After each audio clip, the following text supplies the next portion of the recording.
샬롬, 저는 홍익대학교 박정근 순장입니다. 벌써 일주일에 반이나 가다니 시간이 정말 빠른 것 같아요. 하지만 시간이 아무리 빠르게 지나가도 큐티를 향한 우리의 의지는 꺾을 수 없다는 사실, 말씀 묵상의 자리에 나오신 독자 여러분 정말 최고입니다.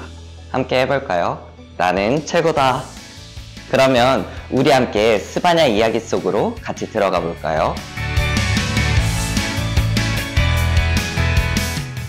하나님은 깨끗하고 거룩해야 할 예루살렘을 패역하고 더러운 곳, 포악한 성읍이라고 부르십니다. 하나님은 왜 예루살렘을 이렇게 부르실까요? 그 이유는 2절에서 볼 수 있듯이 유다 백성들은 명령을 듣지 않고 교훈을 받지 않고 여호와를 의뢰하지도 않으며 하나님께 가까이 나아가지 않았기 때문입니다. 하나님이 보시기에 악을 행하는 자들이 있었기 때문에 그 장소가 예루살렘이어도 패역하고 더러운 곳이 된 것입니다. 또한 하나님을 섬겨야 했던 지도자들, 방백과 재판장은 부르짖는 사자와 먹이를 노리는 이리처럼 백성들의 재산을 노렸고, 선지자와 제사장들은 경솔하고 간사했으며 성소를 더럽히고 율법을 어기는 죄를 범했습니다. 그냥 죄를 지은 것이 아니라 7절에 나와 있듯이 부지런히 모든 행위를 더럽게 하였습니다. 하나님은 하나님의 의로우심과 불의를 행하지 않으시는 공의를 유다 백성들에게 주야로 비추셨습니다. 하지만 그들은 본인들의 죄를 깨닫지 못했습니다. 하나님은 7절에서 알 수 있듯이 형벌을 내리시기로 하셨음에도 불구하고 유다 백성들이 회개하고 다시 하나님을 경외한다면 거처를 끊지 않겠다고 말씀하십니다. 하지만 그들은 하나님의 사랑을 외면하고 여전히 하나님이 아닌 우상을 섬기며 그들의 모든 행위를 더럽게 했습니다.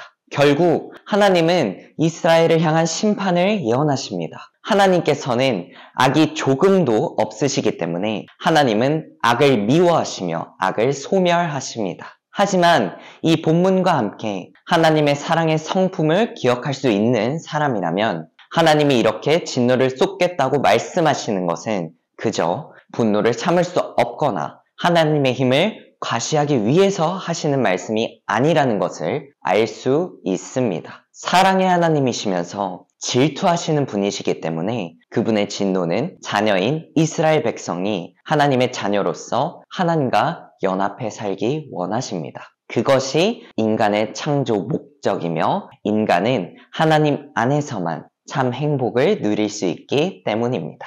결국 오늘 본문에 진노하시는 하나님과 함께 사랑의 하나님을 함께 묵상할 수 있어야 오늘 본문을 제대로 이해할 수 있습니다.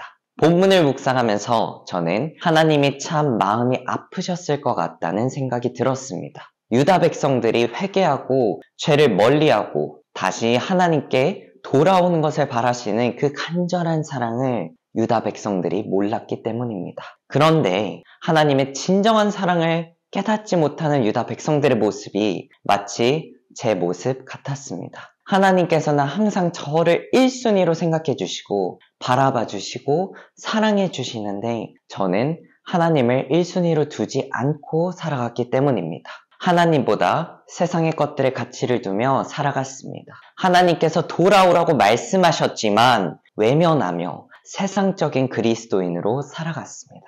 그러다가 다시 하나님께 회개하고 돌아갔을 때 하나님은 여전히 저를 사랑하고 계셨습니다. 제가 죄를 짓고 있는 와중에도 하나님께서는 끝까지 저를 포기하지 않으시고 사랑하고 계셨습니다. 제가 회개하고 하나님 안에 거할 때 비로소 진정한 기쁨, 영원한 행복을 누릴 수 있었습니다. 신앙생활을 하면서 우리는 말씀을 보고 들으며 지식적으로 하나님을 알아갑니다. 하지만 제가 느끼는 신앙생활은 삶에서 너무나 크신 하나님을 조금씩 매일 알아가는 것이라고 생각합니다. 말씀을 듣는 것을 넘어 깨달을 때 삶에서 하나님을 보고 느끼며 삶의 변화가 수반됩니다. 우리의 여전한 연약함과 죄로 인해 익숙한 삶의 자리에서 여러 번 넘어질 수 있습니다. 혹시 여러분이 지금 그런 상황에 계셔서 도저히 어떻게 해야 하는지 고민하는 상황인지 모르겠습니다. 하지만 여러분 강하고 담대하시길 바랍니다. 우리의 힘으로는 어쩔 수 없을지 모르지만 하나님이 함께 하시면 그 자리에서 상상하지 못한 방법으로 일하시는 하나님을 경험할 수 있다고 선포하고 싶습니다. 죄에서 맞서 싸우기보다 그 자리에서 하나님을 부르며 하나님께 피하시면서 피난처 되시는 하나님을 경험하시길 축복합니다. 무엇보다 믿음이 필요합니다. 우리 함께 하나님을 기대하면 좋겠습니다. 이 세상에는 우리를 유혹하는 수많은 것들이 있습니다. 유혹에 넘어가지 않는 것이 가장 좋겠지만 넘어가더라도 다시 회개하며 하나님을 우리 마음의 1순위로 삼는 풍삼 독자 여러분이 되었으면 좋겠습니다. 그래서 하나님이 보시기에 우리가 서 있는 곳이 포악한 성읍이 아니라 거룩한 예루살렘이 되기를 소망합니다.